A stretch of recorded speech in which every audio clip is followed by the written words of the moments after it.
Jon Rahm is the kind of player who doesn't build into a round. He shows up swinging, like it's the back nine on Sunday. And that's why people love him, and why he's a headache to play against. But lately, when players talk about Rahm, it's not just about talent, it's also about decisions and consequences. Let's go straight to the receipts. Start with what his golf actually looks like. Rahm plays like he's trying to break the course, but in a smart way. Aggressive lines, aggressive targets, and he's comfortable living there. Tiger basically described it perfectly. Yeah, I know watching you on TV and seeing you play, in tournaments, you drive it on a string. Extremely aggressive. No. And yeah, you're pretty aggressive, and I like to go at it. And hey, I think that's a fantastic way to play. That's the way the game is played now. Who can make a ton of. And the reason that matters is simple. When Rahm is playing like that, you're not just trying to beat him, you're trying to survive the pressure he puts on the course. Scottie Scheffler even says it's fun playing with guys like Jon who are at the top of their game because it forces your best every week. And a lot of the best players in the world going up against each other, and mostly that's thanks to Jon. It seems like he's at the top of the leaderboard every single week. But it's definitely been very successful, and it's been a lot of fun playing. I mean, as a player, that's what you look forward to. You look forward to being there at the end with another guy that's at the top of his game, and you look forward to beating the best players in the world. And so far, we've had a lot of opportunities for that this year. Now, Rahm's talent is one thing. The competitiveness is another. He doesn't give you easy body language. He doesn't give you easy momentum. If you're playing against him, it feels like he's trying to put you away. Bryson says it straight. Jon's a fierce competitor, and it's tough playing against him, which is exactly why it's fun. Battle with Jon. He's a fierce competitor. He's tough to play against, and it's going to be a fun day. Now we get to the turning point.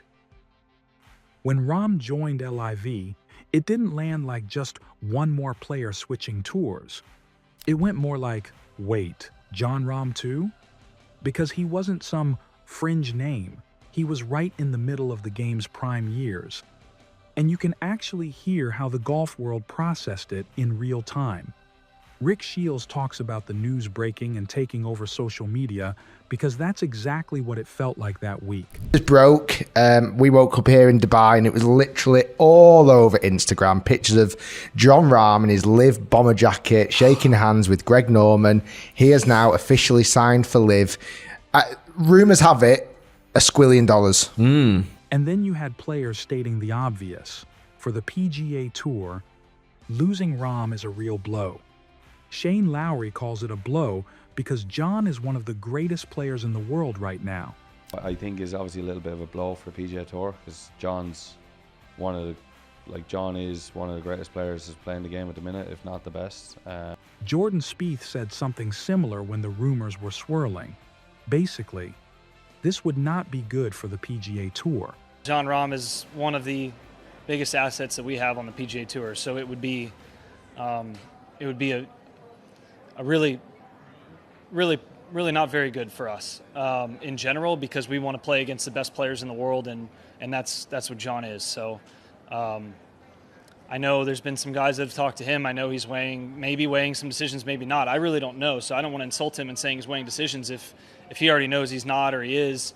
But that's somewhat out of my control in a way. But obviously, I could speak for probably on behalf of 200 plus PGA Tour players in saying that we really hope that he's continuing with us. And on the broadcast side, Nick Doherty calls it a monumental loss.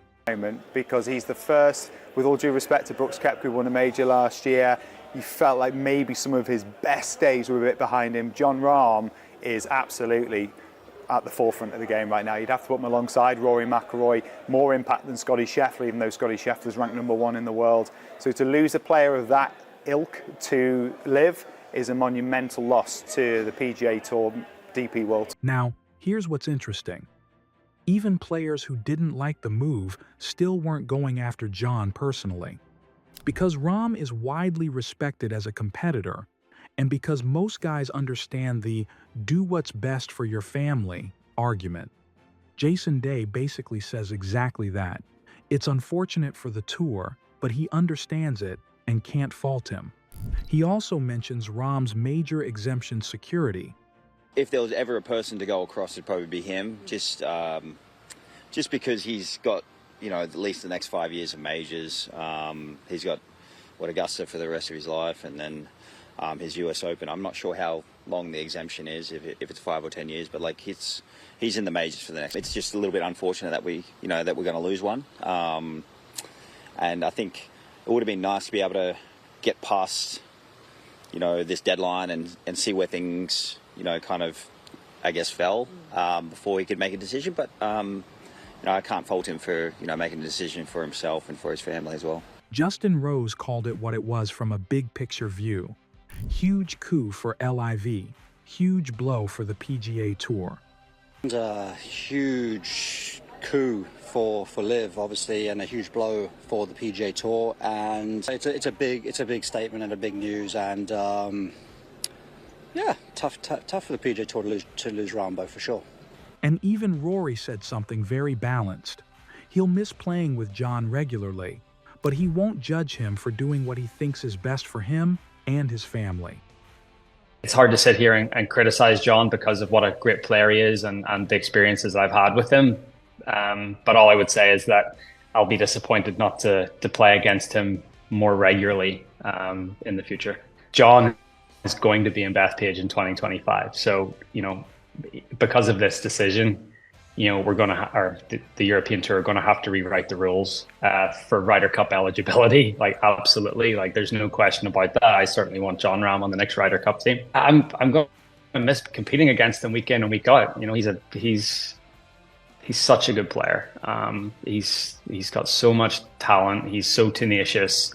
He's a great teammate in the Ryder Cup. Like, I have nothing but good things to say about Jon. I respect the hell out of him as a golfer, and he seems like he wants to live his life the right way. He wants to be a good dad. He wants to be a good husband. And look, you can't judge someone for, I guess, you know, the thing that I realized is you can't judge someone for making a decision that they feel is the best thing for them. Is it disappointing to me? Yes, but you know, the landscape of golf changed on June 6th, whenever the framework. Now here's where it stops being tour choice and starts becoming a real standoff. Because Rahm's relationship with the DP World Tour matters for one big reason: Ryder Cup eligibility. The DP World Tour offered a path for LIV players to clear the issue, pay outstanding fines, drop the appeal, and play 2 extra DP World Tour events on top of the minimum 4, basically a 6-event requirement. Rahm reportedly withdrew his appeal, but hasn't agreed to pay the fines or commit to those events, which risks him being ineligible for the 2027 Ryder Cup. And Rory's reaction is blunt. He thinks it's a great deal, and it's a shame Rahm doesn't see it that way. There's a reason 8 of the 9 guys took that deal, right? I think it's a really good deal. And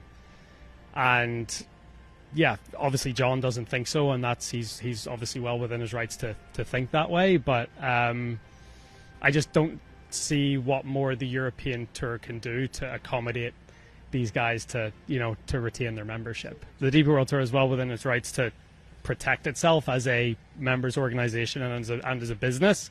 And if you asked any DP World Tour member about the deal that they've cut with the LIV guys, I would think they would all say that was pretty generous. So, and again, there's a reason that 8 of the 9 took it, because they probably think the same thing, and you know, one guy thinks a little differently, and that's a shame. The Ryder Cup is bigger than any one person. It's bigger than all of us. We come and go. We pass through the system. Like, it's the platform that's the big thing. I mean, I think we should all be grateful that we have a platform like the Ryder Cup that we can play on, and that we can showcase our skills and be a part of something that's obviously way bigger than ourselves. So at the end of the day, it's about the team, and no one player is bigger than the team. That's the tension.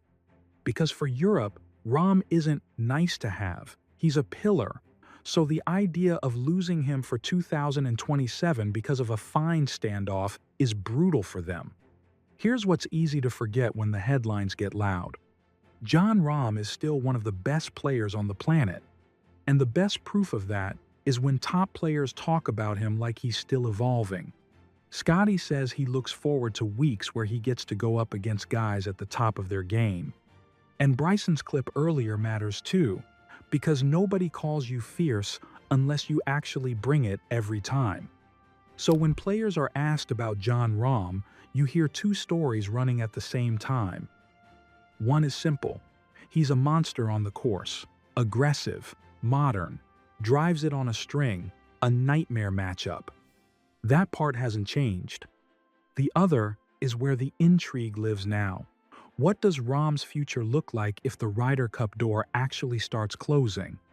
Does he compromise? Does the DP World Tour bend?